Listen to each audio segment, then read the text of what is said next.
स्वागत है आप सभी का सत्याग्रह में। और बिहार विधानसभा चुनाव से इतर इस समय आपको स्क्रीन पे दिखाई दे रहा होगा कि हम बिहार के सबसे पवित्र स्थान गया जी में हैं। गया जी के बारे में कहा जाता है कि पूरे देश से और सनातन धर्म के मानने वाले जो हैं वो अपने पितरों को श्राद्ध तर्पण के लिए, पिंड देने के लिए गया जी में आते हैं। और ये वो विष्णु पद मंदिर है जिसमें भगवान श्री हरि विष्णु का चरण चिन्ह है। और उसको कहते हैं कि उसे छूने से, उसके स्पर्श से जो व्यक्ति है वो मोक्ष को प्राप्त होता है, उसके सारे जो कष्ट हैं, उसका जो दुख है वो मिट जाता है। और पूरे देश से सनातन धर्म को मानने वाले जो लोग हैं वो गया जी में आते हैं।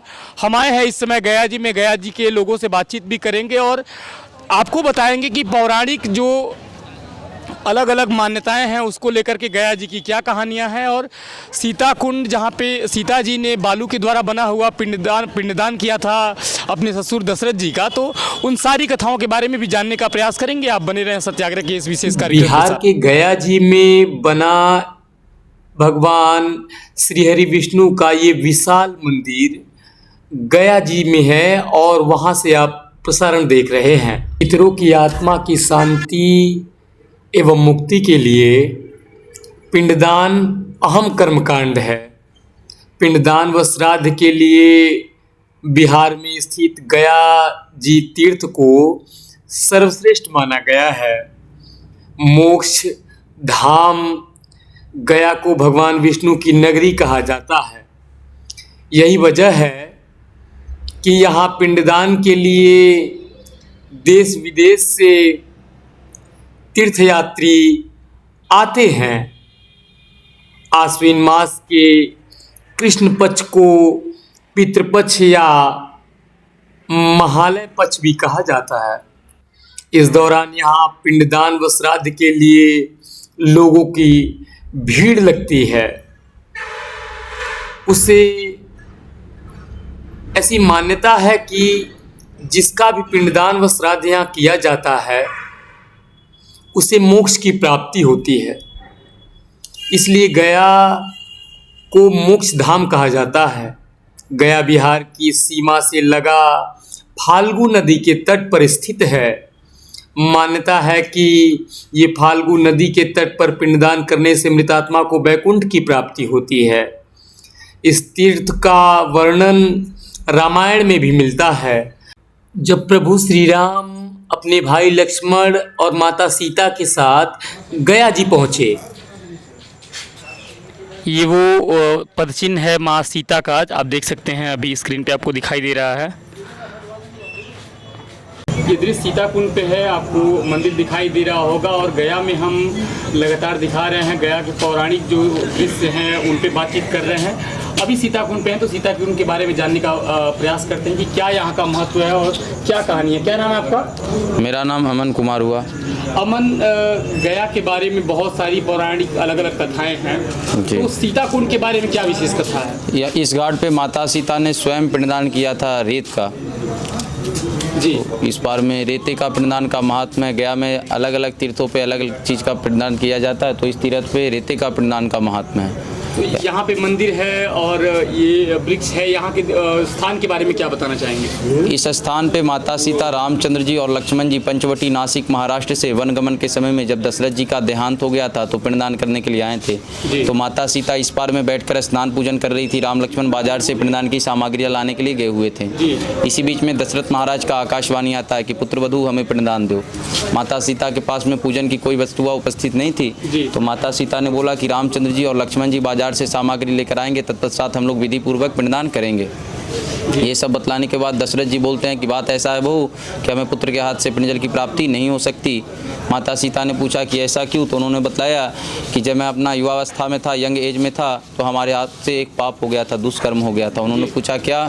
तो उन्होंने बताया कि जब मैं युवावस्था में था तो मैं शिकार पे निकला हुआ था। सरयू तट पर श्रवण कुमार आए हुए थे, वो घड़े में जल भर रहे थे और मैंने अपना सप्तवेदी बाण से उनका शिकार कर दिया था कोई पशु समझकर, तो उनका हत्या का दोष लगा था हमें। तो उनके अंत माता पिता ने हमें श्राप दिया था कि जिस तरह पुत्र शोक में मैं मरा हूँ, तुम भी पुत्र शोक में विलाप में मरोगे और तुम्हें भी पुत्र के हाथ से पिंडजल की प्राप्ति नहीं होगी।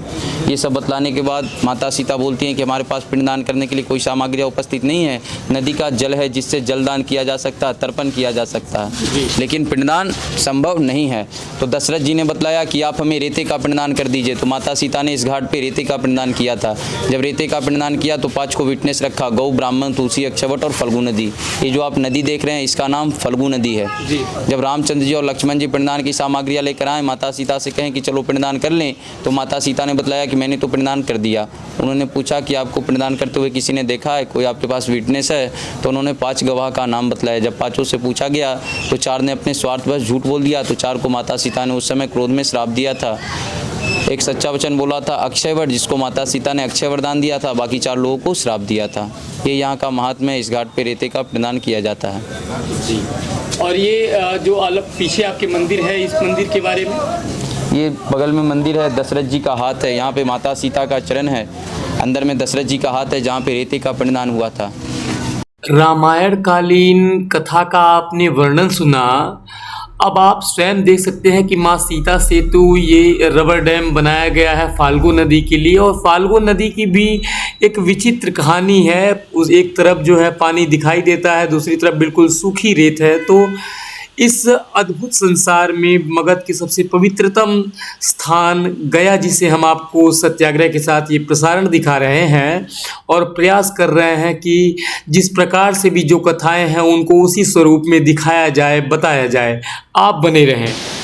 अभी जो नदी आपको पानी से लबालब फाल्गु नदी दिखाई दे रही थी, उसको आप देख सकते हैं कि डैम के माध्यम से इस पानी को नियंत्रित किया गया है।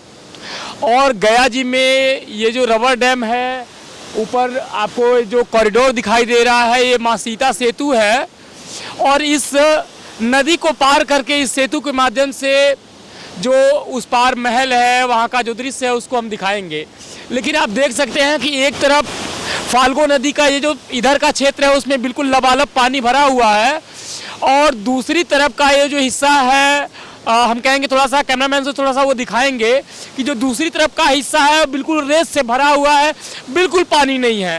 तो यहाँ इधर का जो पानी है वो नियंत्रित करके रोका गया हुआ है, जिसकी वजह से लोग पिंडदान कर रहे हैं, उधर स्नान कर रहे हैं। जिसे विष्णुपद मंदिर कहा जाता है, इसका एक अपना रहस्य है। इससे जुड़ी हुई एक विशेष कथा भी है जो गयासुर से जुड़ी हुई है।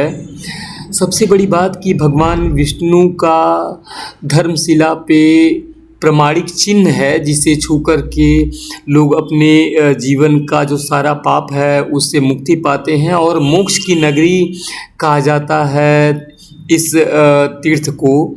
इस तीर्थ में आने वाले जो लोग हैं वो पितृपक्ष में विशेष तौर पे आते हैं, और यहाँ पे श्रद्धालु 1 दिन, 3 दिन, 7 दिन, 15 दिन और 17 दिन तक का कर्मकांड करते हैं। कर्मकांड की यहाँ पे जो विधि है गया जी में, वो बिल्कुल अलग तरह की है। और यहाँ आने से पहले जो श्रद्धालु होते हैं वो 2-3 महीने पहले ही इसकी पूर्व तैयारी कर चुके होते हैं, क्योंकि यहाँ पे लोग अपने पितरों के मोक्ष हेतु पिंडदान करते हैं और कहा जाता है कि उन्हें मुक्ति मिलती है। ऐसा इस तीर्थ की मान्यता है। आप बने रहें।